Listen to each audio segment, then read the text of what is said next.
The young father slept quietly next to his wife and her infant son. Suddenly, a blinding light filled the room. Joseph sat up, blinking, his eyes tearing, trying to focus. The light faded, and what looked like a man in dazzling white appeared. "Take your son and wife and leave tonight," the messenger urged. And just as quickly as the man appeared, he vanished. Outside the door, Joseph heard the crunch of boots. A knock came from the door, and another. He froze. The knock got louder, and then a thump, as the door was almost knocked off the hinges. Joseph screamed in terror. He felt his wife's arm grab his. Sweat poured from his face. It had all been a dream. But Joseph knew it was not just a random nightmare. God was telling him to escape. And so they packed up the few things they could and hurried off into the moonlight.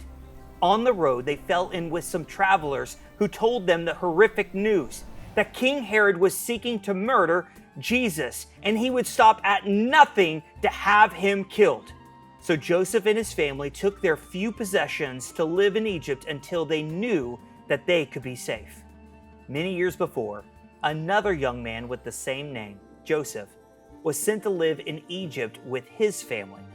At first, it was a place of refuge for the Israelites, but then it slowly turned into a place of suspicion, then servitude, and then finally slavery and oppression for this Joseph's family. It was 400 years of torture until God put a message in one of his prophets' mouths. It was a message of hope, of deliverance. Slavery was over. Oppression was over. "Let my people go," the soft-spoken member of Joseph's family told Pharaoh. It was only after God working wonder after wonder that Pharaoh released his captives. So the Israelites began their long journey out of Egypt, finally free from captivity. But it was not to last. Time and time again, they found themselves captured and terrorized by nations from every direction on the compass. They found themselves trapped in cycles of unfaithfulness and sin. The people would stray from following God and would fall into oppression and servitude once again. Repentance was short-lived. Kings could not guide them. Prophets could not shepherd them. What could deliver them? It would have to be God.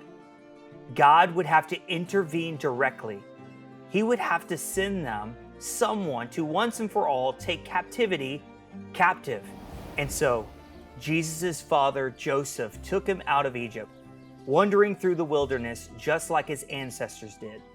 It was a reminder that Jesus' purpose was to deliver us from bondage. It was his first message to the world. One day in the synagogue, Jesus walked up to the pulpit, picked up the Isaiah scrolls, and announced his purpose of hope to all who would hear it. "The Spirit of the Lord is on me, because he has anointed me to proclaim the good news to the poor.